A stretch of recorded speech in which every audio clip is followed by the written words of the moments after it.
A very warm welcome, everybody, from the Glasgow Jewish Representative Council. A warm welcome to all our deputies from the Board of Deputies who are putting themselves up for election as either President or Vice President. We are very, very honoured that you've taken the time from your very busy lives to come here to Scotland. Please forgive me, my granddaughter broke my glasses. A little Israeli hooligan. And by coming here tonight, you have shown us that Scotland really matters to you. Thank you. I would like to thank Paul Edlin, who is a deputy on the Board of Deputies. He has organised all this and he's put all this together. Paul is a deputy on the Board of Deputies, and he also sits on the board of the new SCIO for the Glasgow Jewish Representative Council. Thank you so much, Paul, for all your effort. I would also like to thank Orly Schechter, who as ever, she does everything for the Glasgow Jewish Representative Council in such an efficient way, and she's put all this together. She's really the person that keeps us presidents at the Glasgow Jewish Representative Council going. I have never chaired a Hustings meeting before, so please bear with me. You've not come here to hear me, you've come here to hear the candidates, so let the Hustings begin. I just want to tell you the format. So for 1 hour, the first hour, we will devote to the potential vice presidents, and they're all going to speak for about 3 minutes. Then we will have questions from the audience, and then they will sum up for 1 minute at the end, okay? And then the second hour will be devoted to the presidential candidates, and then there'll be a wee tea at the end where everybody can schmooze together. Thank you very much. So we drew lots, and the first vice president is Tal. Okay, Tal, you drew the first lot. Good evening, and thank you so much for having us. I'm really happy to be here in Glasgow. It's the only Hustings that we're going to take part in as vice presidential candidates, so you have the pleasure to hear us tonight. We're standing about this election, which is going to take place in 10 days' time, and this election is about continuity and renewal for the board. We're going to inherit the Board of Deputies in a really great shape, thanks to the excellent job that the honorary office has been doing. And we need to follow in on that, but we also need to renew and to bring new vision, new blood, new ideas to the board. And we need to listen more to deputies and to our constituents across the country. In the last 3 years, I served on the Defence Division and on the Executive Committee. This gave me first-hand experience of working with all the honorary officers who are present here today, and also with the members of the Executive Committee. And by having been on both of those committees, I had first-hand experience of taking part in the decision-making process of the board and shaping the policies that we are trying to execute for you as your representatives. When we're looking at the key issues that we face as a community and we were facing in the last 3 years, I would rate among those anti-Semitism, which is topping the headlines unfortunately, interfaith relations, which is linked to that as a potential solution, and also we are working as well on protecting religious freedoms. All of those issues were under the umbrella of the Defence and Interfaith Relations, so I have quite extensive experience in dealing with them, working together with our chair, Marie, and working with the other deputies as a team member, which I think is really important. So what I will bring as a vice president, I will bring, first of all, my leadership skills. I will bring as well being a team player, a very collegiate, and also experience in tackling those issues. In 2014, before I became a deputy, I led a cross-communal campaign to tackle the anti-Semitic boycott of the UK Jewish Film Festival by the Tricycle Theatre. We forced them to reverse the boycott after the donors pulled out their money, which is a great success. And I will be standing up for you and for all your constituents, wherever we need to be, to protect our Jewish way of life.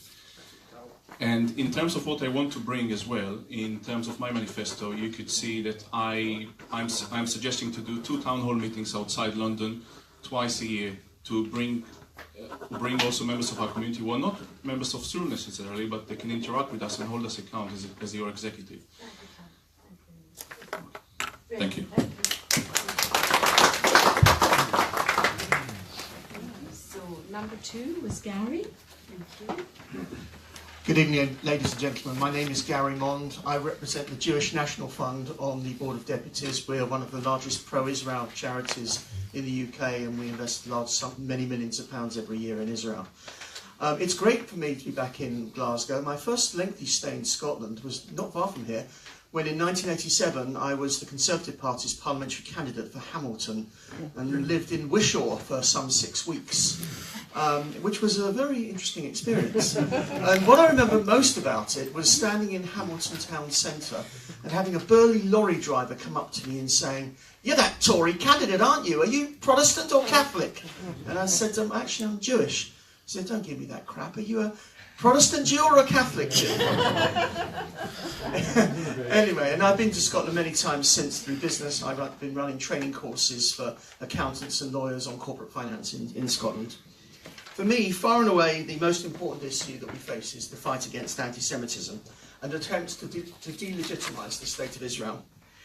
Events within the Labour Party and the attitude of Jeremy Corbyn have, of course, brought these issues to the fore.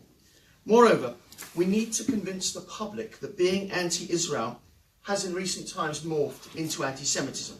When someone says Israel is an apartheid state or Israel murders Palestinian children, those are not just lies, they're blatant anti-Semitic statements, pure and simple. And the way we have to deal with it is for the Board of Deputies to call it out for what it is, draw attention to it and fight it in any way which it can. Yet at the same time, I noticed that the battle is a huge one, and it needs help from regions, from Scotland and other parts of the United Kingdom, to ensure, and we have to ensure that Scotland and Jewish communities in Scotland are properly funded so that they too can assist in this struggle against anti-Semitism. The other main issue, which I feel strongly about, is the relevance of the board. The current president has enjoyed some success because the content of what he has been saying over the last 3 years has tended to chime well with the Jewish community in the UK. He said what most of us thought and wanted to hear as our views, be it on the celebration of Jewish life, fighting anti-Semitism, or particularly significantly, my last statement, congratulating the United States government on its recognition of Jerusalem as the capital of Israel. Thank you.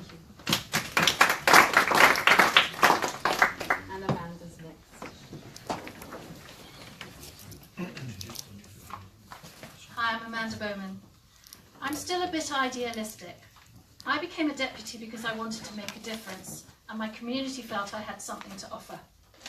6 years on, having engaged in the only way I know how, I'm asking for your support to be a vice president. I'm going to talk about 3 things. Firstly, partnerships. In my day job, part of my role is about partnership building. By bringing diverse groups together to tackle issues that can't be solved alone, we'll have more impact on the issues that matter: anti-Semitism, the delegitimisation of Israel, and threats on our religious practices. Also important is the partnership between deputies, our rep councils, and the executive. Anti-Semitism shows its face in communities, and deputies are meeting with local officials on issues that matter to their communities.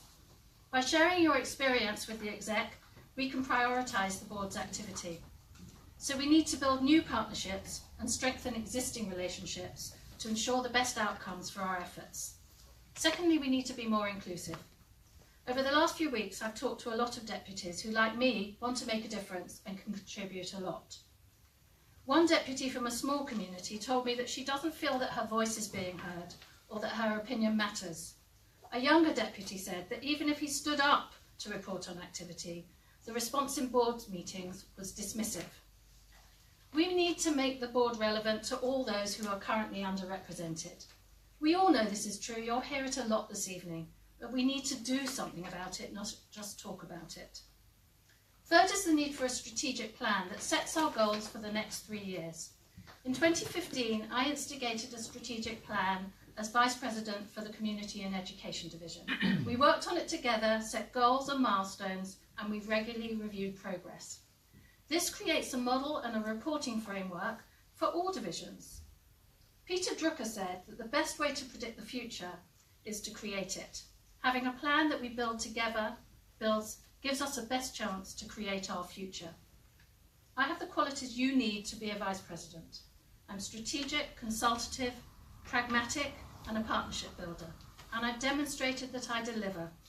Tonight I've talked about partnerships to help us achieve more, the need to make the board more inclusive, and how a strategic approach to 3-year planning will give us the outcomes we all desire. Thank you.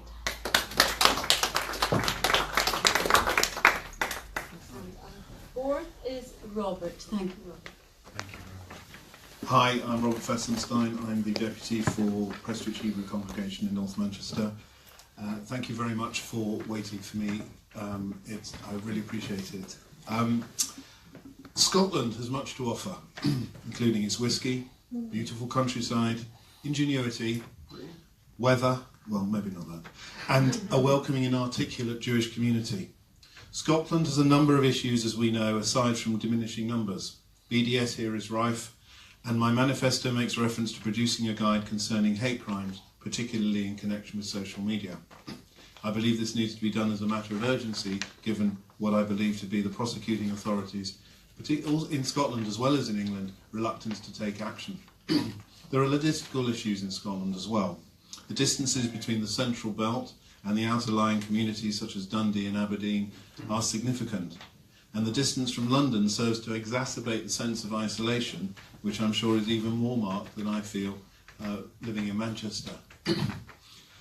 What I would add to this is the way in which plenary meetings are constructed, because I'm aware, having been to a number where people are late. I was late in the February meeting and missed half of the chat about the Jewish Leadership Council. They're not, I don't believe, fit for purpose for regional deputies. For a number of reasons. The timing, the 11:15 start is really inconvenient. I know that Scottish deputies have already made this point. I would certainly make it as a Mancunian deputy. If the train you get is late, then you've got no chance of getting there on time. There's an argument also about parliamentary seating versus a lecture theatre. And I think in terms of how deputies relate to the honorary officers and how the honorary officers relate back to the deputies is significant, so that you have, in a lecture theatre, you have the sense that sometimes we're the students, we're the deputies being talked to by the lecturers. It's not necessarily as comfortable as it might be. And finally, and I'm very in relation to the plenary session, and this is a bugbear for me, the workshops after the plenary sessions are a shambles. You can't hear, you have to mess around with chairs, there's nowhere discreet to speak, there's people wandering around, they're saying goodbye, they're saying hello. It's just not professional. It's not what should happen with an organisation which is supposed to be the democratic representative organisation for the UK. The Jewish presence here in Scotland is crucial to the wider Scottish community understanding who we are.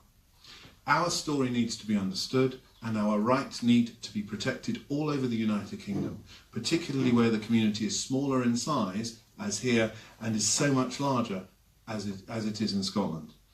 This is, I see, very much the front line, and in my view, proper resources need to be invested here in Scotland for everybody's sake in the UK Jewish community. Thank you.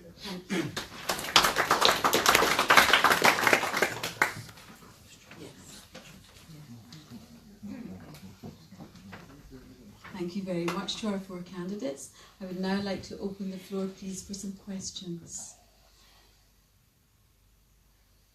Yes, could you please state your name and if you represent any organisation in the community? Philip Mendelson, I'm a past president of the Representative Council. I'm interested that there's a consistent theme of doing more in Scotland, supporting what we're doing in Scotland, funding what we're doing in Scotland. Those of us that have been on this side of the border for a number of years find that slightly odd, I think, because we've asked for money, we haven't got money. Skojek was started in a shoestring, got some board funding, lost that board funding. We're actually doing a lot on the ground in Scotland. It's interesting the Jewish Leadership Council are now putting resources into Scotland. What's your question, Phil? The question is, what do you know what's already happening? Are you actually thinking about how you plug into what we've got? We don't want you to come along and tear apart what we've got and tell it because this is what we're going to do. You've got to also recognise that Scotland is a devolved administration. And people coming up from London to tell the Scottish Government what they should be doing doesn't go down very well. Okay, They so want Philip, to I so think... I'm asking about Yeah. recognising I think the this is local... very important, so I think we should give each of the candidates an opportunity to answer this. Okay? Start with Robert, yeah? Oh, great, thank you. Okay. He's happy in Manchester, he's halfway here already. Pass over if No, it's fine. So the question is, as I understand it, is that the board haven't done very much. Skojak have been doing a considerable amount, and you don't like the idea, I don't mean that in a disrespectful sense, of someone coming in and reinventing the wheel, given how much work you've done. Well, surely the idea is that the way to deal with this is to establish, firstly, what is happening here. Now, the problem I had in Manchester when the Palestine Solidarity Campaign were protesting outside Kedem was that we in Manchester knew what to do, and we suffered exactly the same problem that you did. So people came up from London, they ran around shouting we needed injunctions, and we were saying to them, no, you don't do it that way, you do it in a different way. And they, funnily enough, they got bored and they left. And we did sort it out in our own way. So it's not about coming in here and doing it for you. It seems to me, come here, find out what you're doing, find out how we can help, and find out how we can make it better. That would be, it seems to me, my view. That's how I'd deal with it. So as I said in my manifesto, as you may have copies over there, first of all, I already mentioned in my opening remarks that I would like to hold 2 town hall meetings here to consult more with the constituents, because the concerns of people in Scotland may not be the same as the ones as in London or in other cities in the UK. That's really, really important for us, and to enable you to hold us, the honorary officers, to account. In addition, I believe from my experience working at the Board of Deputies, and I've been at the regional council meeting, the last regional council meeting, we need to provide necessary staff and time, and also sufficient budget to those meetings to provide travel expenses and to cover the food costs. It's not big expenses for the deputies who are coming. A lot of them are coming from Scotland and from other areas. We should do more around that. I can tell you, by being at the Defence Division, I am fully aware of the excellent work that Skojak is doing with the FRIME and the Rep Council as well. And I know that the grant for Skojak has been paused a few years ago. So if we're taking office, if I will be taking office, and I see here the Treasurer sitting in front of me, I'm hoping that we can reinstate this grant to support the excellent work that Skojak will be doing, because I still don't understand why this grant has been imposed in the first place. And the Rep Council. The Treasurer is here, so I will need to be careful. And it's really, really important as well to answer Phil's question. We really need to consult and work together with the regional representative bodies, as I say in my manifesto, to consult these regional matters, because the decisions that are going to take place are going to affect you. And that's why we need to be more consultative in our approach. We need to work in a more cooperative way with the regional councils representatives, and then, to make the decisions accordingly, not to act in a unilateral way. Okay, so thank you very much. Thank you. I'm going to go you to the Rep Council. Thanks. I agree with Tal and Robert, and I expect I'll agree with Gary, but mostly that, as the people on my right have said, it's about finding out what's going on first, understanding what the issues are, and not coming and doing anything unless we're asked to do it first. The consulting before we do anything is really important, and understanding. We can never understand the context for the issues that you're facing in the same way that you can, because we're not here, we're not on the ground. And I don't think it's all about money. I think there are other things that we can share and we can bring, and I think I wouldn't wait to be asked, because I'd ask what's going on as well, and I would come and be here and spend time with you, so I've got more of a sense than just reading your reports and talking with you. I'm going to very slightly differ from my colleagues. You live here, you bring up your families here, you work here, you know better than we do about what the main issues in Scotland are. So I'm not using the word consult like my colleagues have been doing. I think you need more money. I think the money needs investing in issues such as fighting anti-Semitism, such as fighting the delegitimisation of the State of Israel. And you have perhaps one extra problem that we don't have in England. You have an organisation called the Scottish National Party, which has been viscerally anti-Israel in recent years. And as I said in my speech, you often find that when you have anti-Israel organisations, far too frequently that morphs into blatant anti-Semitism.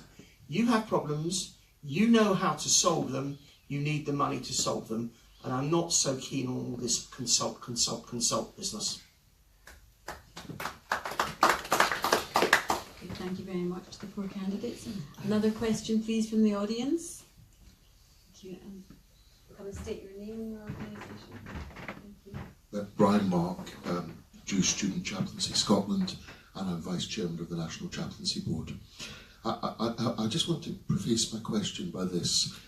I accept that the Jewish Leadership Council does a lot of good work, and I'm sure in answer to my question, each of the vice presidential candidates will say that they do a lot of good work, and I agree with it.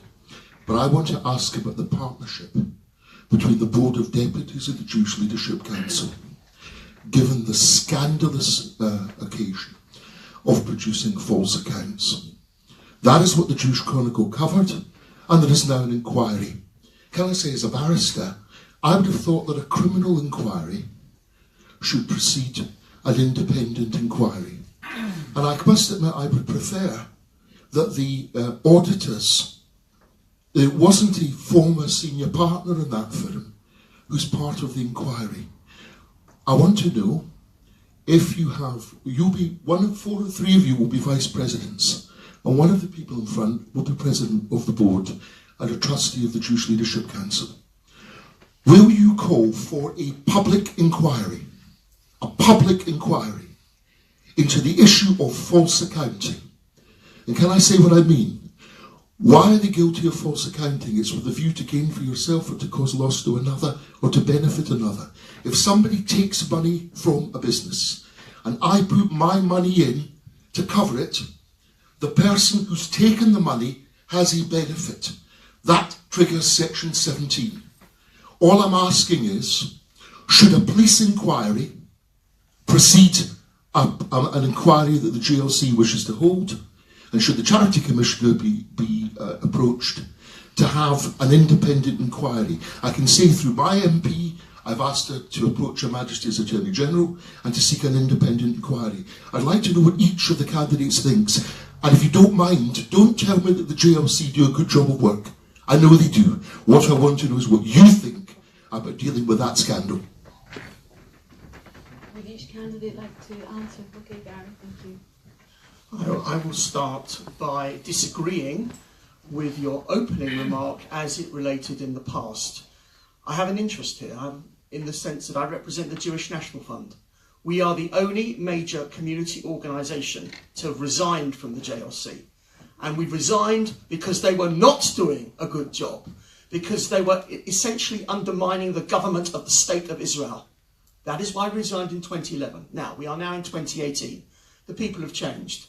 I'm willing to concede that perhaps, yes, today they may be doing a good job, and particularly as we heard of the earlier question with regard to their work in Scotland. However, I do accept the premise of what you're saying. I would call for a public inquiry. I think it was disgraceful, and it was a smear on the reputations of Jewish organisations in this country, what has happened in the past, and we need a full inquiry, a full public inquiry. I agree with you. It's my understanding that the inquiry that's taking place right now has been approved by the Charity Commission as the first step. My feeling is that we need to see what the results of that inquiry is and what the recommendations are. I see you shaking your head, but you asked me what I thought. Yes. So I'd like to see what the results are, the steps that are going to be taken, before we move into any further steps.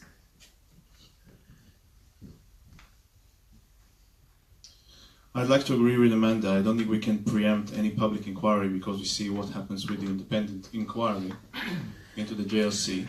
I'm not going to talk about what the JLC did or didn't do, because we are the representative body of the Jewish community, and we shouldn't be meddling in the issues of other organizations as the JLC. Now, The JLC, the reputation is hurt. Unfortunately, we have to work with them as well. And we did a really good job meeting Jeremy Corbyn together. We issued some joint statements. Full credit to the honorary officers and to the chairman and to the CEO of the JLC. And whatever happens, we can't just rush into calling judgments. I know that you wrote with Robert a blog. I saw it on the Times of Israel a month ago, I think. And I think you called there for inquiry. I'm aware you have very strong feelings about that. It's not our job as honorary officers to call for public inquiry into the JLC. It is if you're a partner of theirs. Can I answer? It is if you're a partner. Can I answer? Yes. I believe it's not our job to call into inquiry into the JLC. There is now an independent inquiry. Let it take its course. Let's see what happens. There may be a police inquiry afterward. I don't know. I can't see the future. But it's not our job as the honorary officers to call into inquiry, because if something like that happened to the Board of Deputies, you wouldn't want the JLC to come and to call into an inquiry, and they wouldn't call it an inquiry. I might expect. Okay. So, okay. So that's my views. That's to answer your question. Thank you. Tal has referred to an article which I produced in the Times of Israel with Brian, so I declare an interest there. So my views are pretty similar to Brian's on this. I think my view is that I'm confused. I don't understand very many things. We know that the chief executive of the, I think it was Mick Davis, wasn't it? He took advice at the time. I beg your pardon. It wasn't the chief executive.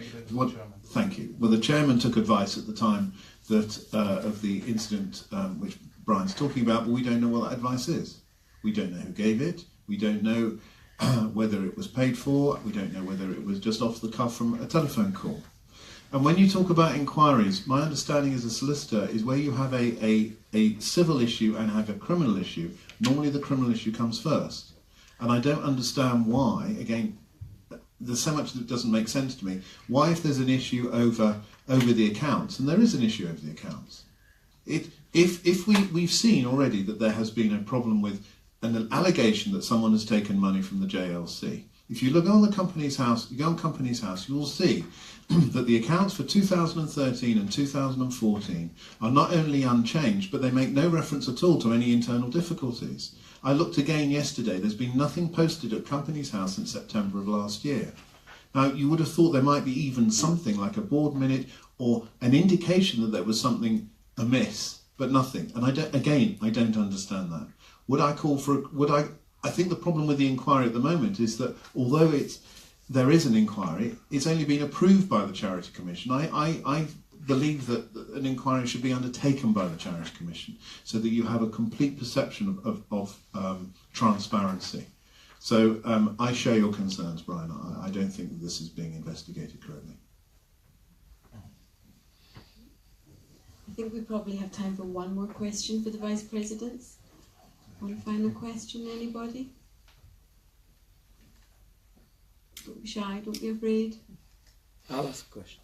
Come and tell us who you are, please, and what organisation you represent. Yes, there you are. My name is Sami Steen. I'm the chair of Glasgow Friends of Israel. And I was watching the outcome of the meeting with Jeremy Corbyn. And I'm not so sure that Jeremy Corbyn actually cares very much about what the meeting was about and what the discussion. Now, today's an interesting day because the local elections are on today in England. And it'll be interesting to see what the share of the Labour vote is and whether it's gone down or not. Because if it doesn't go down, then I'm sure you'll care even less about anti-Semitism.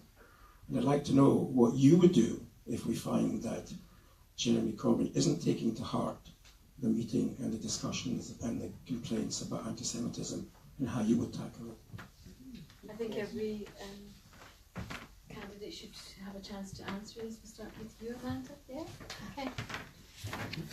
So the question is, what would we do if we see no movement from Jeremy Corbyn following the meeting that took place on the 26th of March, April? So we were very clear what our demands were, and we put those in the meeting with Jeremy Corbyn. And as has been widely reported, we were unhappy with the outcome of the meeting. And I don't think any of us disagree, Sammy, that it does appear that Jeremy Corbyn doesn't care about anti-Semitism, and I agree with you that the results today will be an important next step to help us understand what is going on. Having said that, since the meeting, there has been some movement, and we saw with the Mark Wadsworth dismissal and with other actions that some things are slowly moving forward. We set a date for a next meeting in July, and we've asked for certain things to have taken place by July. And so that, for me, is the milestone at which point we then look to see what's happened, and we can then assess from there. Thank you very much. Okay, Tal, you can go next. I think that the real test is that Jeremy Corbyn will deliver action, not just words, because the words have been really, really nice, especially in the last meeting, but we really need to see some action. And the real action for me, as far as I can see it, is what will be the future of Ken Livingstone and Jackie Walker. These are the two high-profile cases in the Labour Party, and should they both be expelled from the Labour Party, we would know that something changed with Jeremy Corbyn, the way he thinks, the way he approaches, and what he thinks about anti-Semitism, and whether we take our concerns really, really seriously. We're going to have to keep the pressure on Jeremy Corbyn in order to see this result. It's not going to happen overnight, unfortunately. We have to keep the public pressure. We have to work together with allies that we have in the Labour Party. And you know, we can't really make magic. We can only do our best to make sure that we have a deadline and there is a timeline that we need to see the results. And if we don't need to see the results, we need to see what other action can be taken. Hi there. I have no doubt that Jeremy Corbyn will do very little. And I think that as a community, I think we're concentrating on him and we're missing a wider picture. The wider picture is that there's been anti-Semitism in the regressive left for pretty much decades now. In Scotland, I think it was George Galloway was the MP for Dundee. He was, if you like, the forerunner of that which we see now in the mainstream of the Labour Party leadership. And it's not enough just to simply say, well, we'll see what happens at the next meeting. Theodore Roosevelt said, speak softly and carry a big stick. Well, we might not be speaking softly, we might be shouting, but there's no stick. There's no incentive for anybody in the Labour Party or any other of these movements to change their conduct. Now, there was Al Quds, I think it was an Al Quds rally earlier on in the year when a pharmacist stood up and talked about, I think it was the Zionists running the banks, or it was a plainly anti-Semitic comment. Police wouldn't prosecute.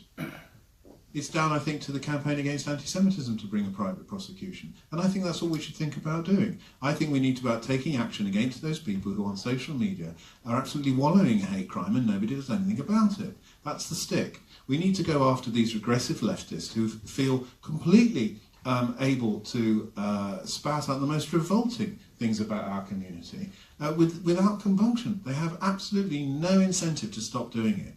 And once these Corbyn supporters or these progressive leftists, in whichever group they are, suddenly realise they're going to face criminal sanction, then I think we'll start to get a result.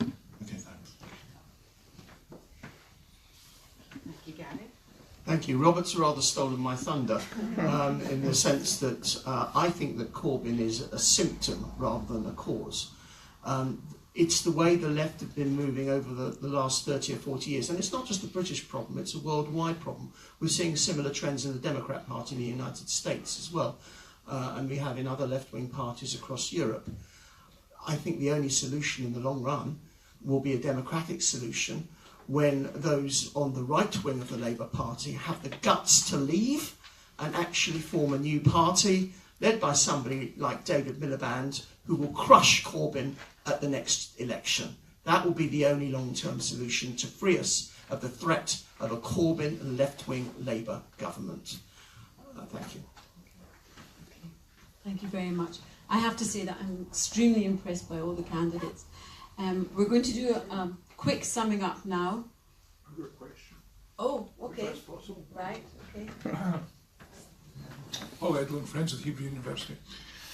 I'd like to ask all the candidates, vice presidential candidates, how they would view and whether they would support the board funding regional advocacy centres to support the actions against boycott, disenfranchisement sanctions, BDS against Israel, one of which might be in Glasgow.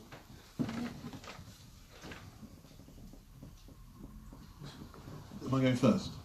That way. Okay. I can't see why that wouldn't be a good idea. I mean, it comes down to the point that gentleman, the Philip made earlier about things having already been done here. If there is a structure in Scotland or in Glasgow or Edinburgh where there are people or groups of people able to put together what you talk about, which is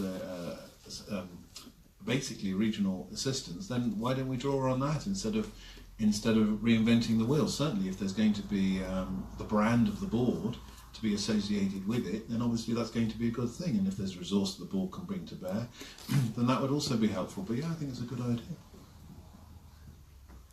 I also think it's a good idea, and we also need to think and to look at what our finances are. And I'm going to think the treasurer is looking at me. We're actually now, we are recruiting now for a fundraising and marketing manager, so we're looking to increase the funds that we get as a board, not just from the annual dinner that we're doing, and also not just from the communal contribution, which are really, really important for us, but we're looking at other sources of fundraising for the board. So the more money, the more resources that we have, the more project and the more initiative we can support. So absolutely, if we have the necessary funds for this, I'm happy to support it, and I will happy to lead on that. Amanda? I think it's a great idea, but I think we could go further. I think advocacy is part of the story, and sharing experience and sharing ideas is great. But I'd like to go further, and I'd like to see how the board can partner with regions and with communities to actually support activity that leads from the advocacy. Because advocacy in and of itself is only part of the story. We have to actually do something and take it forward, and that needs resourcing. Like all the other candidates, my answer is a categorical yes. I want to touch on something that Robert Festenstein mentioned in answer to a previous question. He mentioned the campaign against anti-Semitism. We ought to be considering partnering with groups such as the CAA and other like-minded groups, both at regional level and at national level, to help to bring to fruition exactly this type of project. When Stuart looks aghast when he thinks of the money that all this is going to cost. I think I am stonewalling the lot of you. I have no expression. There are times to try it on, but I'm not committing to 1 red cent to any of you. Which is why we need to think about working with other groups, big and small. It could be the JLC, it could be the CAA, it could be local regional groups in Scotland, but we need to make this a major attempt to ensure that there is proper funding, to ensure that in Scotland we can properly fight the BDS, campaign against anti-Semitism, and oppose the delegitimisation of the State of Israel. Yeah.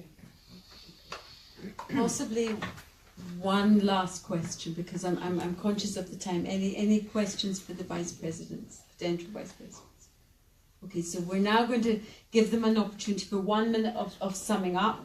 So in reverse order, Robert, you have to go first. Thank you. Thank you very much. Thank you for your time.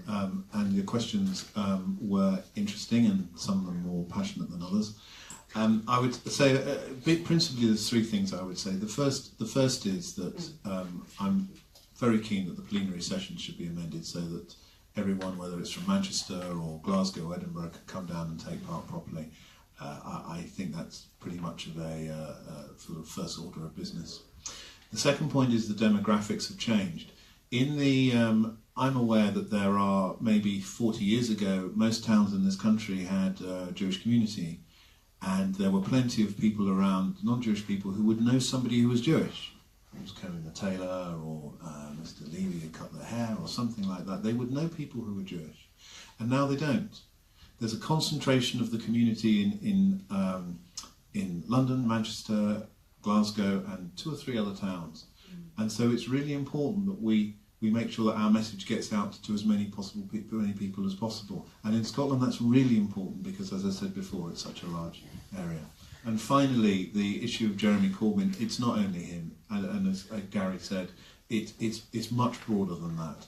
the left all over the country are taking over anti-Semitism. Sorry? All over the world. All over the world, taking over anti-Semitism. Okay, with that. Okay, all right. Thank you very much, Robert. Okay, so next is Amanda. Okay. Hi, thank you. And thanks for your questions, and thanks for the opportunity to be here tonight. I just want to leave you with a few things about me and why I'm the right person to be a Vice President. I know I'm strategic, and I think we need a strategic approach so that we can make a plan, create an action plan, and know where we're going on these important issues that we've been discussing tonight. But alongside that, I'm pragmatic, and any plan that we have has to be flexible to be able to allow us to be nimble enough to take on new things and different things when they come across our way. What you see is what you get with me. I'll roll up my sleeves and I'll get involved in whatever is going on and wherever I can bring my strengths. And I've got the track record to show that I can deliver for you. I also have experience from my day job. 1 minute. You want me to finish? Yeah, that's your 1 minute. So I have experience from my day job to apply. Thank you. I've already spoken about my views on anti-Semitism in Israel. The one issue I haven't spoken on is about plenaries and about the board's constitution. Just briefly, I favour a massive increase in the number of debates that are held at board meetings. There are many, many subjects which have not been properly covered. Organ donation, the refugee situation in Israel, women at the wall in Israel, and many other subjects. We should be looking at debating those. I also think that in terms of the membership of the board, we need to find novel ideas of getting young people and other smaller groups onto the board, and it may well come down to some form of co-option of deputies by the board's executive council if nothing else works. There should be maybe 30 or 40 new deputies who don't necessarily represent a synagogue or a charitable organisation. The board had a presentation in July 2017 from one of the major Jewish research groups, which said that although the Jewish community population was about the same as it was over the last 25 years, synagogue membership has declined, and so we need to slightly break or reduce the tie with just synagogues. Thank you. Thank you very much. Okay, very good. Thank you so much, Vice Presidential candidates. Very impressive. Oh, sorry, I'm so sorry. It's okay. You need to give me now another minute. Yeah? I'm coming from the retail technology world, and I know that the expectations of the consumer with the technology we're providing retailers is changing. And if it was a few years ago, it was next week delivery. Now they expect same day, next day, same day delivery. And that's the same with the board in our community. They expect us to deliver day in, day out. And they expect us to be reactive in a world where social media is consumed 24 hours a day. We need to be there for them as a democratically elected representative body. With anti-Semitism on the rise, with religious freedoms, and we need strong and experienced and effective leadership that will deliver. I will be your vice president. I will be working with whoever is elected as the next president of the Board of Deputies. So please give me your vote, and together we can get things done for our community. Thank you very, very much to the potential vice presidents. I think you're all amazing. Thank you. Could I ask you to step down now, please, and we'll bring the candidates for presidency.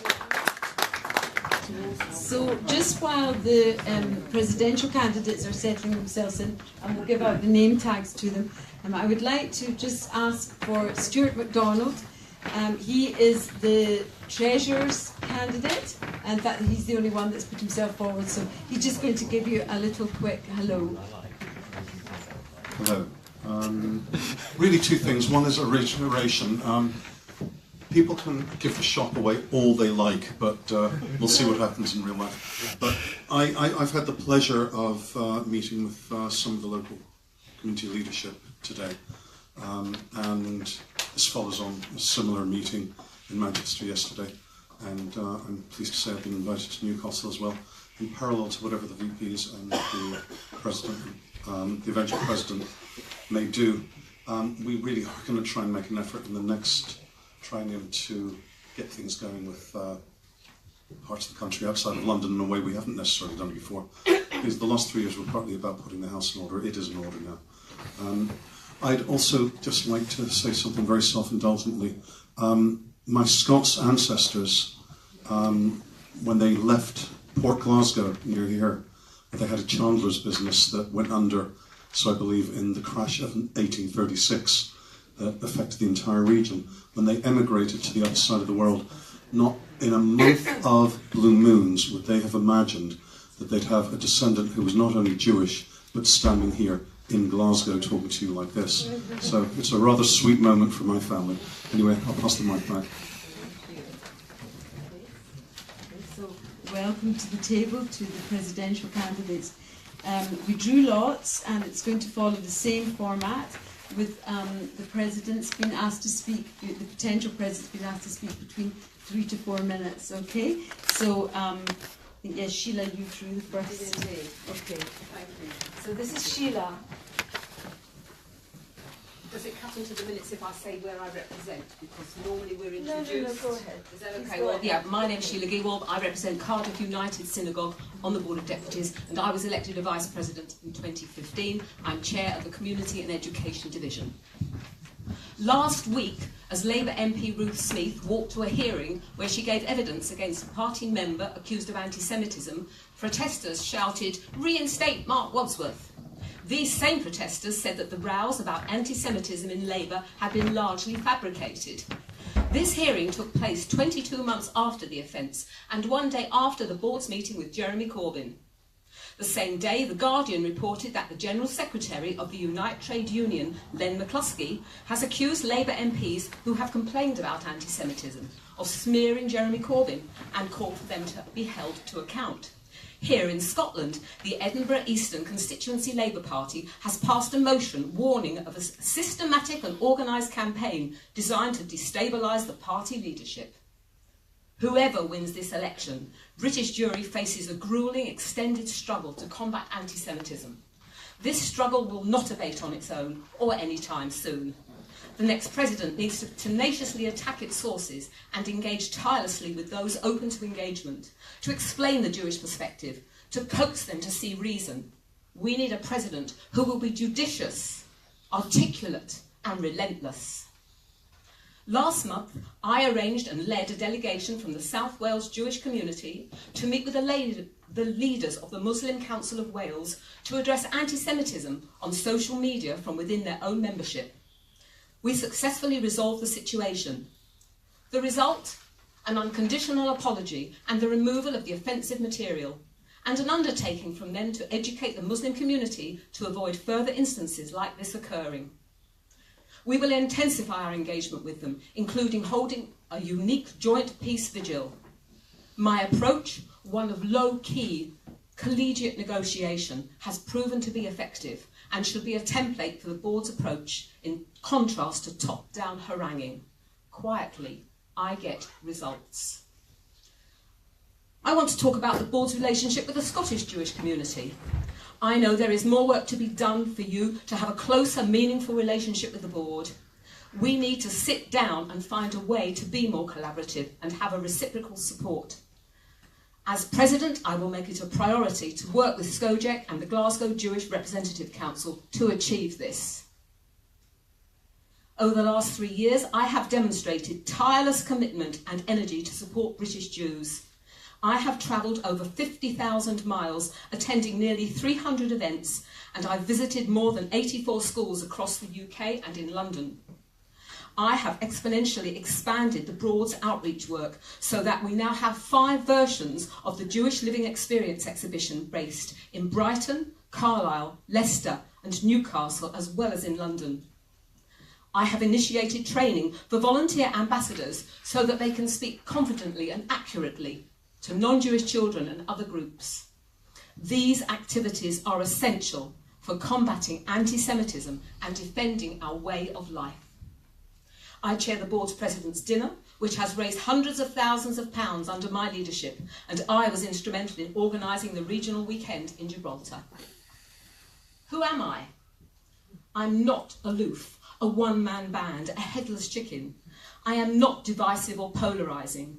I am committed, judicious and experienced, ready to start on day one. I'm a unifier who engages with people to get important things done. I'm pragmatic yet resolute. Ask anyone who's worked with me. Read the testimonials in my manifesto, including one from the Secretary-General of the Muslim Council of Wales. This election has been contentious, toxic even, marked by acrimony, distrust and controversy. With your support, I will unify the board and lead us to a golden era. Please give me your vote.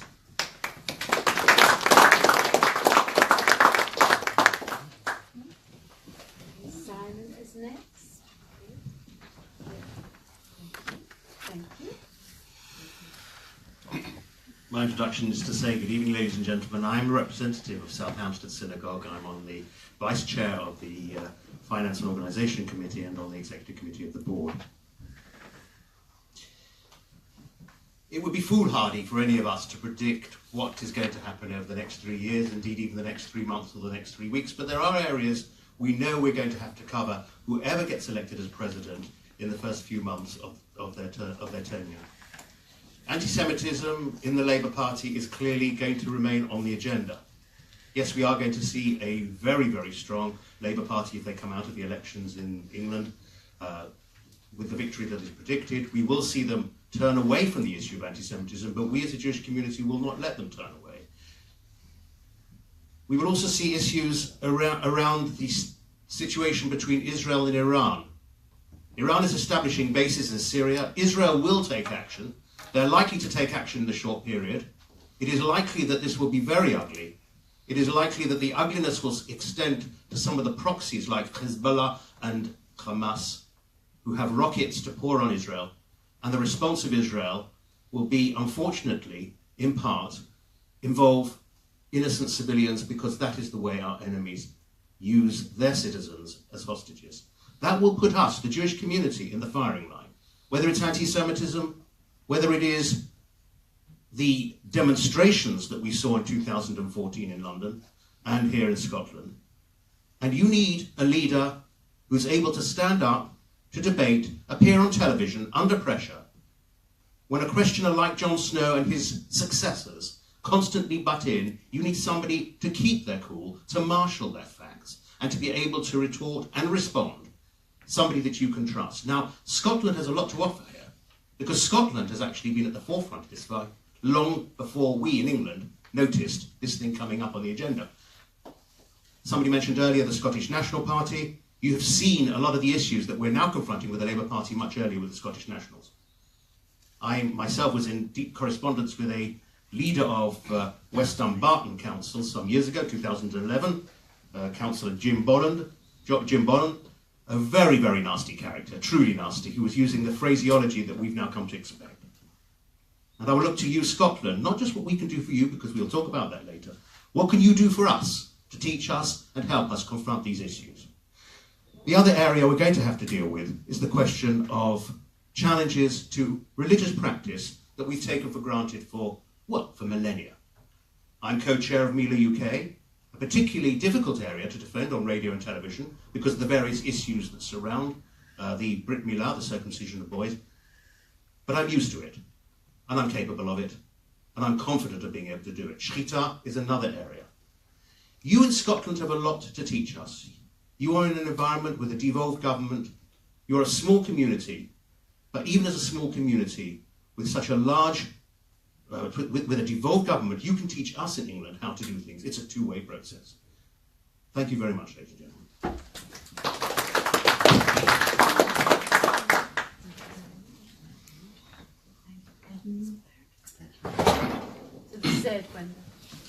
Edwin Shuker, Woodside Park United. I've been on the board in 2 different parts, in 1991, and then again in the last 9 years representing Woodside Park. I've been Vice Chair of the International Division for the last 6 years and a member of the Executive. First of all, thank you very much for hosting us today. It has been a very long journey to Glasgow, and not just because I drove all the way, but also because my journey started 3,500 miles back in Iraq. In the 60s, after the public hanging of 10 innocent Jews in the main square of Baghdad, I witnessed anti-Semitism in its ugliest form, existential. In 1971, with my family, we managed to flee through the Kurdish mountains and reached here, this wonderful country, this hospitable and gracious country that took us as asylum seekers and refugees. Little did I imagine at the time that I would be standing in front of you asking for your confidence to be the president of the Board of Deputies. Even less than that, I never imagined that in 2018 we would be discussing anti-Semitism in the UK. 20 years after arriving to this, I was honored to be the first deputy for Iraqi Jewish community at the Board of Deputies. I remember that day receiving my badge with such utter excitement and honor. As I sat there, that excitement did not last long. And quickly, I got bored from the board. I filled my skills sheet every triennial and waited for someone to tap me. I'm still waiting. That is, in a nutshell, what I'm standing for. If you do me the honor of electing me as your president, policies and strategies will not be taken by myself, or by a few honorary officers, or even by our wonderful professional staff. Instead, it will be the deputies who will choose the issues most relevant to their communities, vigorously debate them, and watch them in due course turn into policies. That's it. Deputies back in charge of the board. The rest, as Hillel said, is commentary. Like most of you, I admire the work Jonathan Arkush has done to restore the relevance and respectability of the board and place it firmly at the center of the community. But that is the reactive part of the board's work. I want to address the proactive, and I want to put the community back in the center of the board. Reacting is tactics. Proacting is strategy. I want to be a president who listens, a motivator, a facilitator, and I want you to be my partners. I want to create the spirit of the 26th of March in Parliament Square in every meeting. What qualifies me to do so? 38 years of serving the community, not just in the UK, in Israel, in America, and in Europe. I built... That's time. Sure. Sorry. So I will just finish one word? Finish. Okay. My vision is disarming in its simplicity, empowering in its positivity, and I'm sure I'll have more to say during the meeting. Thank you. Thank you. Mary. So this is Mary. Marie, sorry. Actually, you're Sorry, correct. Marie. It is Mari, but everybody calls me Marie, so you're correct. Mary is the Scottish wing. It is. So I'll say it. Mari van der Zil. I represent the Jewish Lads and Girls Brigade. Scotland has a very special place in my heart. My father lived in Dunoon for many years, and I played the bagpipes in the Jewish Lads and Girls Brigade, my constituency. I appreciate that Scottish Jews have a number of unique challenges, from anti-Semitism, BDS, and anti-Israel activity. May I commend the work of the Glasgow Representative Council and that of Skojec, working tirelessly with the Scottish Government. In the last 3 years, I have been the Vice President and Chair of the Defence and Interfaith Relations Division, and lead on some of the most critical issues our community has had to face in these times. I successfully negotiated with the London School of Economics their acceptance of the IHRA definition of anti-Semitism, following their suggestion to implement an unacceptable alternative. I was the first person to call out the Shami Chakrabarti report for what it was, a whitewash, a term which has been quoted ever since. In just the last week, we have seen the landmark High Court victory in the coroner's case in London. The implication of the introduction of the cab rank rule by coroner Mary Hassel was declared unlawful, discriminatory and incapable of rational justification. Although this was a situation in London, this could have affected everybody, even here in Scotland. I successfully orchestrated, on behalf of the entire Jewish community, the board's campaign, which brought together politicians of all parties, including the Prime Minister and other public figures, to attack this unjust policy. This was no easy task, but I was able to rely upon my years of legal skill and insight as an employment lawyer and partner in a law firm. This victory clearly demonstrates my credentials to be the next board president.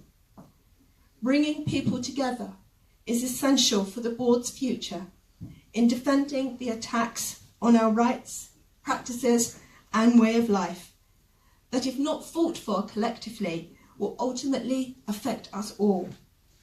As president, I will carry on resolving those issues, however complicated or challenging they may be. I will also ensure that I continue to consult and be a listening president. I'm frequently quoted in the press about anti-Semitism, and I give numerous interviews on TV and radio. I have no hesitation in being on Newsnight at short notice. I have proudly undertaken this work day in and day out and need no training to be the next president. We must, however, also celebrate Jewish life across the UK.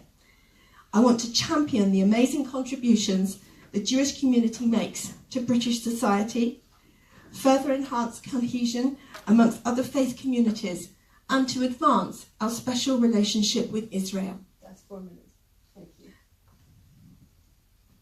Want to do your final sentence? I would say it was 3 minutes 40 because everyone else got their time to give their introduction. Okay. So thank you. I will challenge you. I will just finish. I've launched my manifesto online, setting out my strategic plan for the last 3 years. However, actions speak louder than words. I have demonstrated this through my achievements. The recent anti-Semitism debate in Parliament clearly shows there are many more battles to fight. I will keep the pressure up, however long it takes, to Jeremy Corbyn to ensure that the Labour Party issues are ultimately resolved. As your Vice President, I've stood up to anti-Semitism and discrimination, and as your President, I will stand up for you.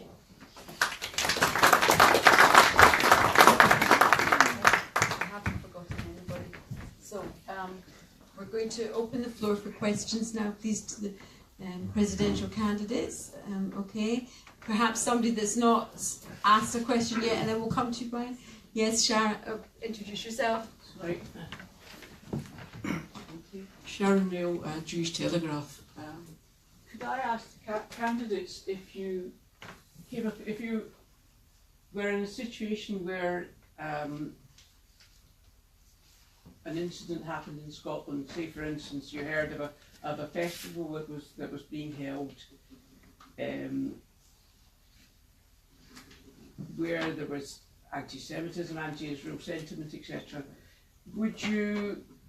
How would you deal with the situation? In the past we've had a situation where the board have taken it upon themselves to act and speak on behalf of the community, and perhaps not in a way that the community would like. How would you deal with such a situation going forward, please? Thank you. This is something which unfortunately can happen, especially during Israel Apartheid Week. We also deal with issues on campus, and sometimes there are simply hate speakers. I know up here there can be issues. We've got the problem with the Kairos Palestine document and BDS in the churches. When that happens, the first thing is to investigate who the speakers are. I will usually conduct due diligence. We will go through CST to clearly identify what the level of concern is. We would then consult with you locally to see what your feelings are and what you want from us and what support we can give. Sometimes I've had situations where, for example, there is a talk and an Israeli checkpoint has gone up. So we try to get some balance, and we want to have something sympathetic there about Israel.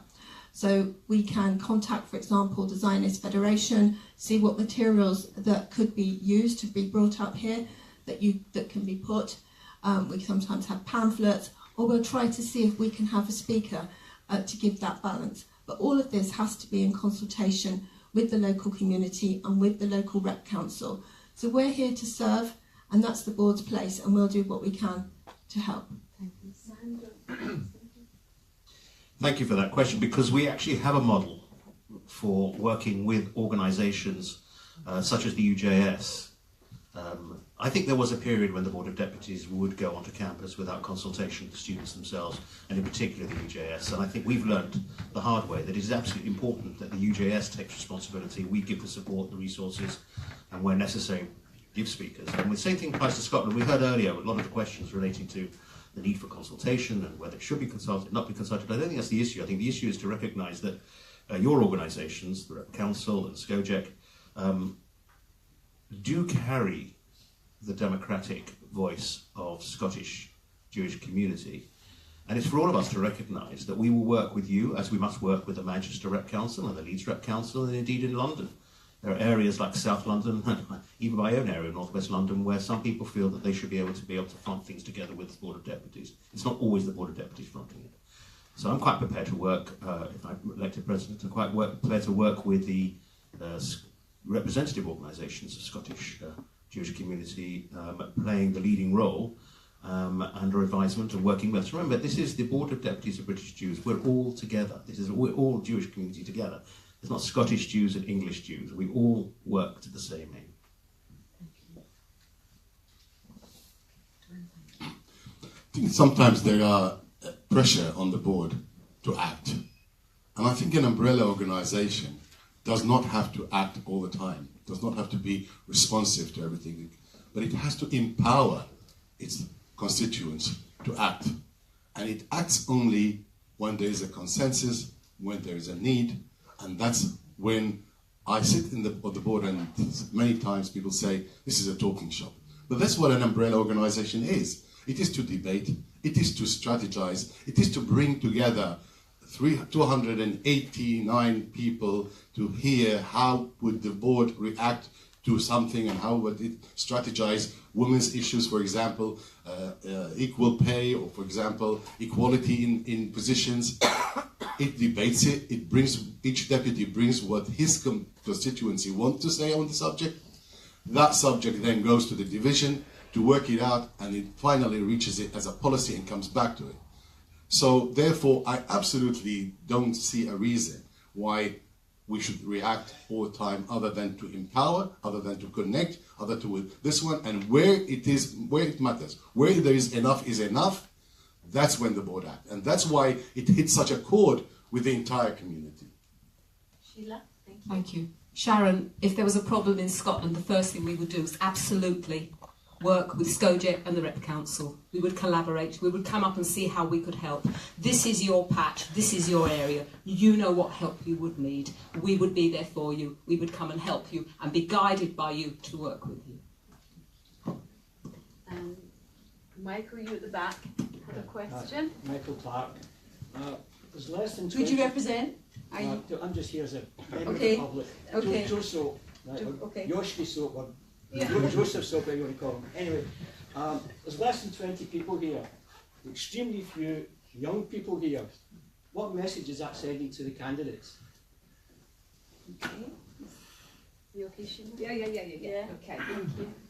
Yeah, it is a pity. We do need more young people to engage. We need more people to be enthused. We need more people to recognise that the board is no longer a talking shop for old grey men.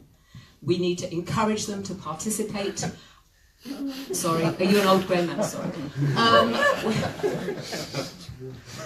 I have a plan, okay? I have lots of ideas, I have things, I've proved that I can make things happen. What I would like to do would be to encourage younger people to come in, and it's happened with 2 instances already, We have people who have stepped down to make way for younger people to take their place on the board. But to encourage people to do this, I would create a category of senior deputy, which recognises all the experience and knowledge of deputies who won't let go. So they don't wake up one morning and they're not a deputy anymore and it's all lost. I would empower them so they could come to meetings and encourage people, younger people, mentor those younger people. And I have done this, there are a couple of examples in Birmingham and in Pinner, where younger people have come in to take the place of older people, but with those people to support them. Right. I have met few, but too many, young people, key people, I'm talking about the 30s, the 40s and the 50s, who said, yes, I was elected as a deputy, I did attend once, twice, but then I didn't find any relevance. There is no point in recruiting young people and in recruiting more women if we are not making it relevant for them, and they will stop after 2 or 3. So I tell you, you watch, when the place becomes relevant, when the UJS debate their own issues, and we listen to them as leaders, not as future leaders or potential leaders or young leaders, but as leaders, there will be a queue who comes in. And I see that already, where after the enough is enough, that for the first time in my synagogue, there's actually an election next week about who gets in, and I hope I get in.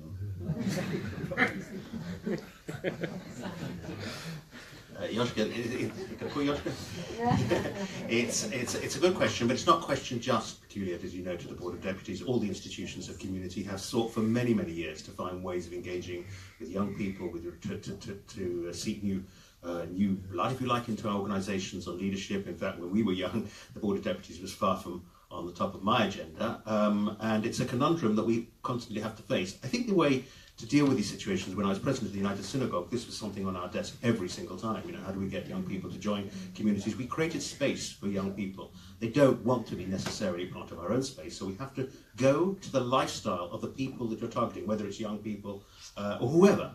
You know, we need to answer to their requirements in terms of how they want to. We need to listen to young people to see how they. Sometimes they're interested, but they engage in different ways.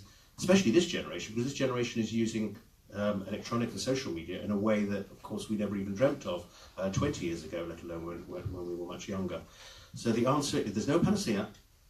You can understand that all the candidates here for president are very, very cognizant of the fact that we need to draw more young people in. We talk, and we make space for them.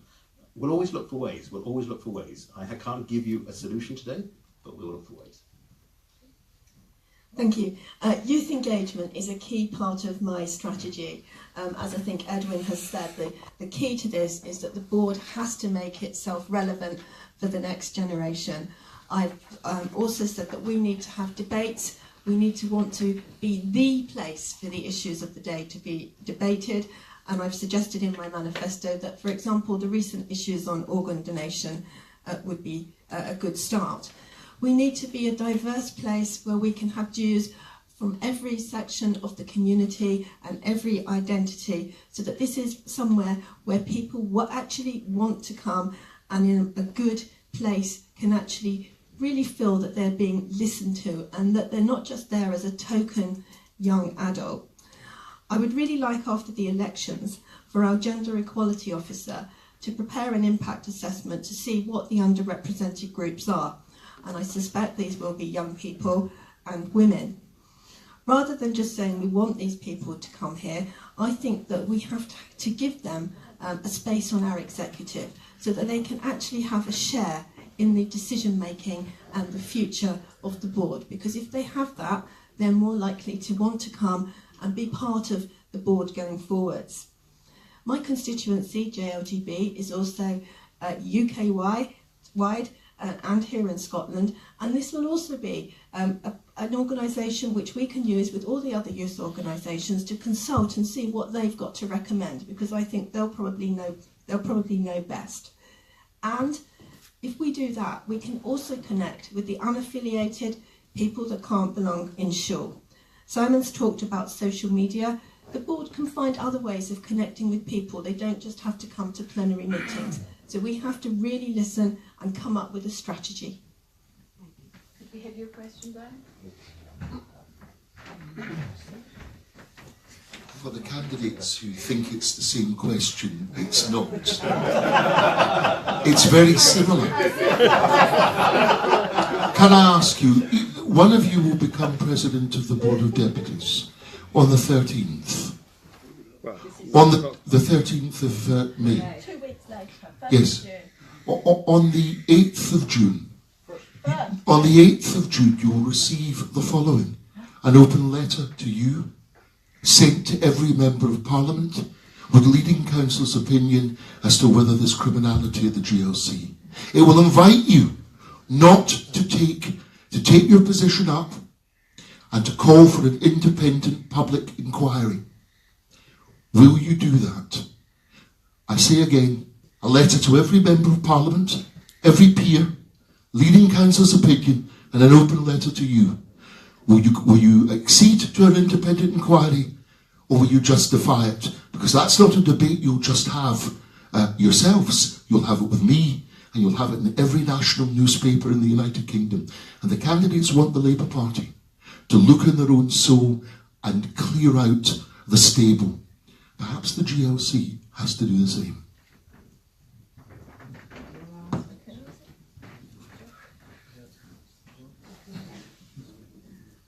Well, I've got this one first. Okay, so the Charity Commission have spent a long time with the JLC. They've all cooperated to agree the terms of reference of the investigation. So the terms of reference were agreed on the 30th of March, which is a very short time ago. And the independent inquiry is going to be headed by a retired judge, Dawn Friedman. This inquiry is going to establish a clear finding of fact. A finding of fact is necessary, I think, before any conclusions can be reached. And once this finding of fact has been given, it may then be that criminal advice will be taken as to whether or not there's going to be a prosecution. But at the moment, there is no finding of fact, and this investigation has to be given a chance to take place. Earlier on, you spoke about false accounting, and as a result of this inquiry, if there has been false accounting, then the accounts will need to be reconstituted, which is also going to take some time. So I think the timescale for what you're considering is perhaps a bit too ambitious. Can I say I've advised 4 people not to give evidence at an independent inquiry if they may face criminal charges? Who's going to cooperate with that inquiry? Well, I'd love to debate with you, but I'm supposed to be answering the question. But at the moment, the Charity Commission has agreed this with the Jewish Leadership Council, and we have to let them complete this inquiry, which is headed by a judge and a panel of 2 other experts. Brian, you obviously feel very strongly about this issue because even though you say you didn't want to ask the same question again, it sounds pretty similar. But that's not a problem. You're right to be passionate about these things, and you're right that the community should not be in any way nervous of exposing what needs to be exposed. Actually, as presidential candidates, we have another issue because we will be asked to become trustees of the JLC. And in becoming a trustee of the JLC, it is necessary for us to make specific investigations before we take on what is actually nowadays an extremely important task. I'm not going to rush in and say that they should go off. In fact, I was involved I came in as it was 20 years ago as a trustee of the United Synagogue, which inherited a lot of the old problems from previously. So there were 2 cases of criminal behaviour, or potential criminal behaviour, where the police were consulted. You will recall those. So we're not frightened of doing this sort of thing. Believe me, Brian, we're not. And I think it's for the one who is elected must make the investigations necessary before agreeing to join as a trustee of the JLC. I was going to say the same thing about being a trustee, that I don't think any president of the board, certainly not me, will take on that job until that investigation is complete and cleared and absolutely implemented whatever recommendations there. But beyond that, I don't think there is any need for the board now to start coming up with such a statement, and I won't. Yeah, thank you. Yeah, Brian, I obviously agree. We can't agree to be trustees until there are proper findings. If there's criminal responsibility, criminal liability, the Charity Commission the investigation will go forward. But what I do want to say is over the past few weeks and months, we've proved how effective we can work together with the JLC. But before there's any talk of any more involvement or any more collaboration, they have to get their house in order. Well, can I say that whoever wins, we're all on Newsnight. I look forward to being on Newsnight with whoever the candidate is and putting leading council's opinion and the letter that's sent to every member of Parliament. And I can say this, I've done my military training and I am robust, but the night. Perfect, thank you. Another question from the audience, please. If I may ask another one? Yeah, well, yeah, the lady at the back, but she's not asked a question. I just wondered if a woman has ever been the president of the Board of Deputies. Okay, your name, please. Sorry, Myrna Bernard. Myrna, are you representing any organisation, or are you just representing yourself? Well, I work for the Association of Jewish Refugees. Thank you, Myrna. Wonderful organisation. Thank you. Myrna, yes. Yes, there has been one lady. She was the head mistress of the Jewish Free School, JFS, Joe Agerman, quite a while ago, just before Henry Grunwald was president.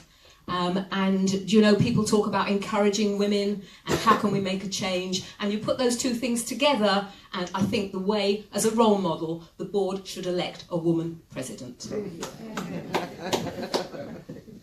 Well, I'm going to say that the best person for the job should be elected. Sorry. I'm an employment lawyer and I spend my life with diversity and equality issues, but I'm going to say that the best person for the job should be the president, regardless of the fact whether or not they're a woman or man. Yeah, Marie, Something one way or the other, we really shouldn't be talking about gender. It's wrong. I know that women are underrepresented in community and at senior levels, but it has to be the right person. If, however, you really feel genuinely that you have two equals, then I would strongly suggest under those circumstances you choose a woman simply because we just haven't had Right, we're But what I won't accept are expressions like pale, male and stale. This is actually insulting to men. And we would not use the same expressions with women, and I would really ask people not to use such expressions in the future, certainly in a senior position in the Jewish community. All I can say is the Glasgow Jewish Representative Council has got two excellent co-women presidents.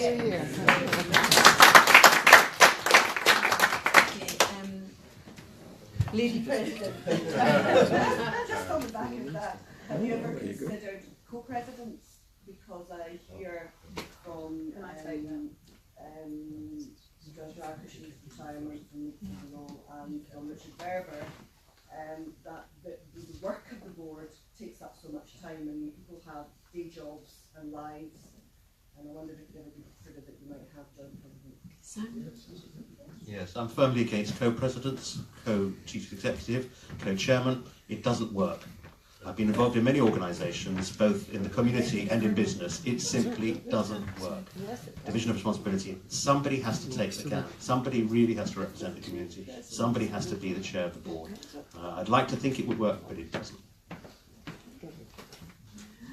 On this one, I'm going to agree with Simon. I did look at a council's opinion last year as to whether or not an MP could potentially have a job share, and I have to conclude that unfortunately one person has to be the leader. But that doesn't mean you can't have a senior vice president as your deputy and work very closely in teamwork, because for the board to be successful, that's what we have to do.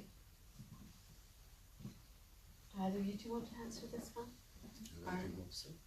You don't have to if you don't want to. No, yeah. Can I just say, yeah, I agree with Marie in that it has to be a meritocracy. It's not positive discrimination for women. But when we're talking about having women role models, and when I was elected as a vice president, women on the board come up to me and say, how do you get up and stand? Where do you get the confidence from? And this is what we need to instill in the board. As to a partnership, I don't know. You know, there may be...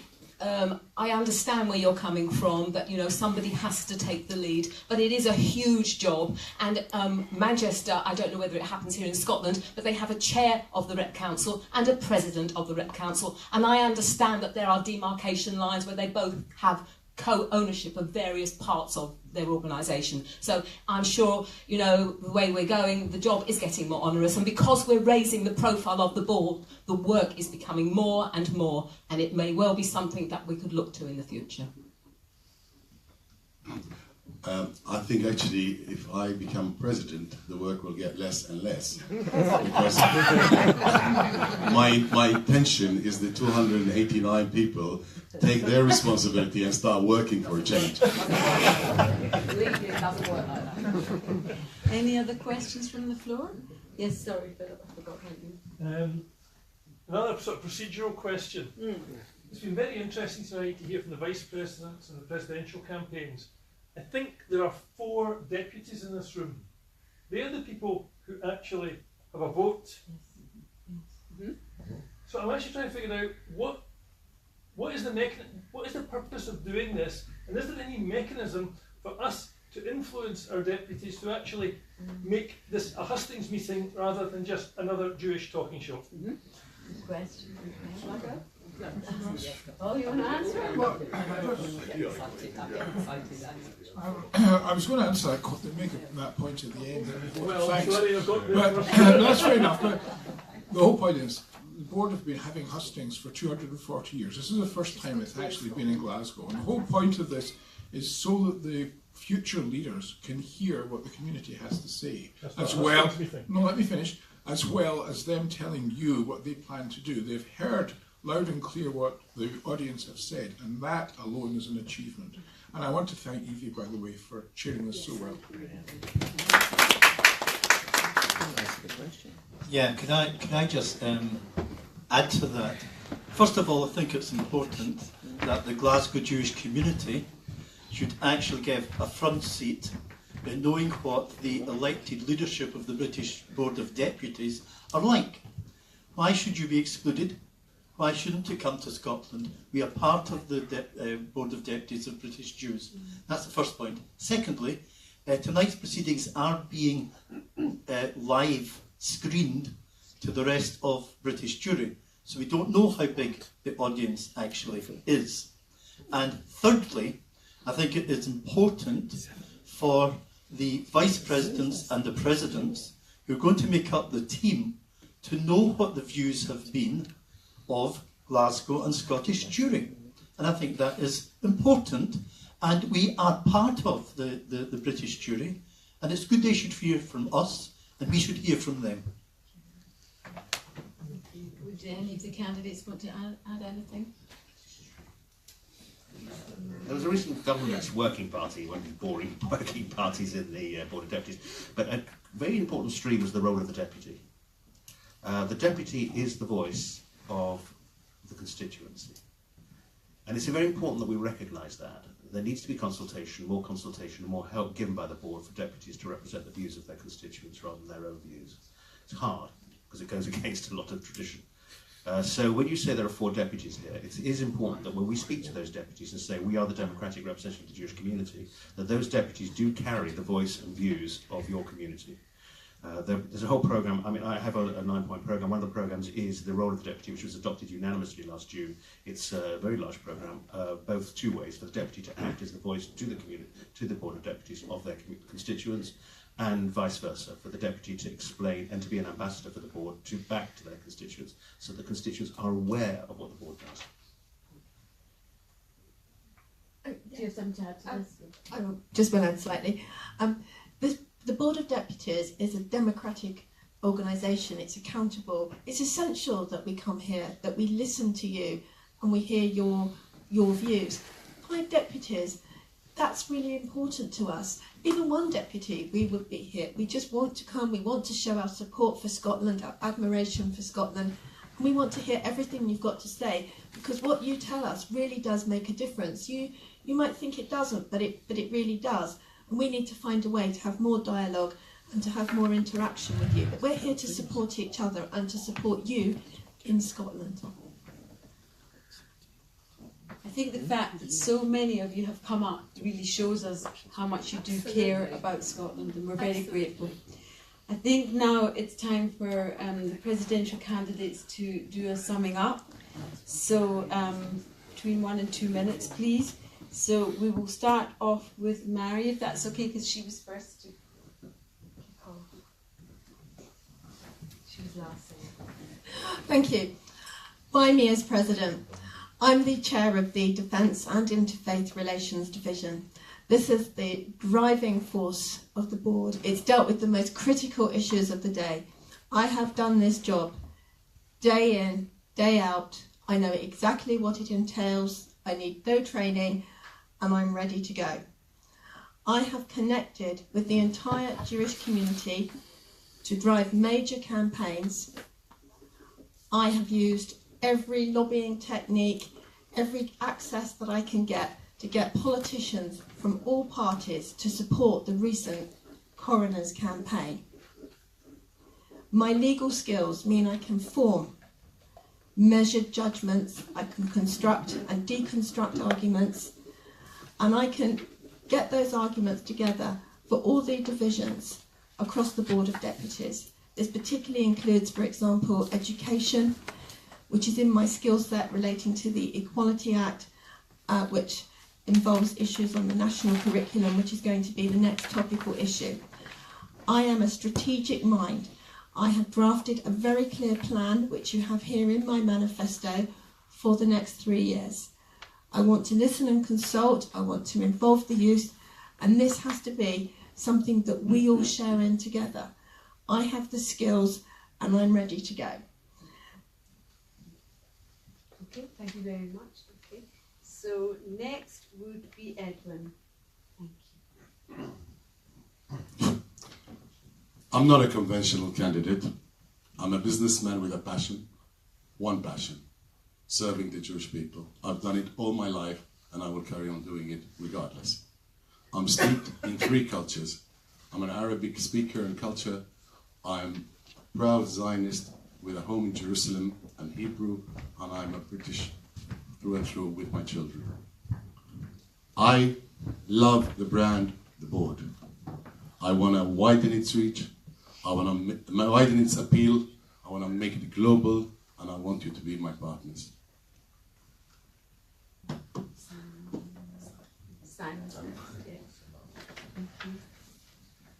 Ladies and gentlemen, we're being asked to be president as leaders of a community that is diverse, healthily diverse, whether we're Scottish, whether we're from London, whether we're male, whether we're female, whether we're young, old, religious, non-practicing, it doesn't matter.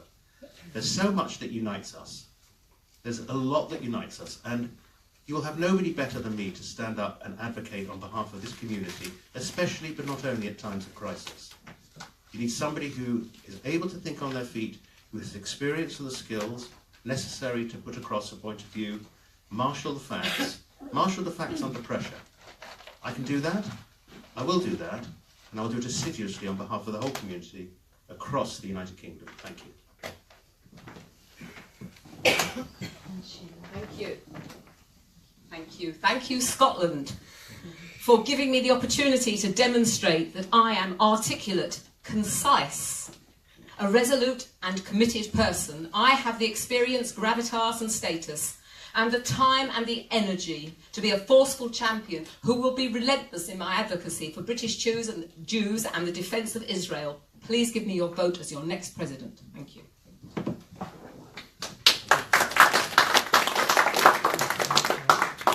Ladies and gentlemen, Ladies and gentlemen, I'd like to thank the audience really for coming tonight. It's been an amazing evening. I'm very impressed by every single one of the candidates. I would like to call upon Paul, who was the guy that spearheaded this, thank you, to give the vote of thanks. And afterwards, please stay for refreshments.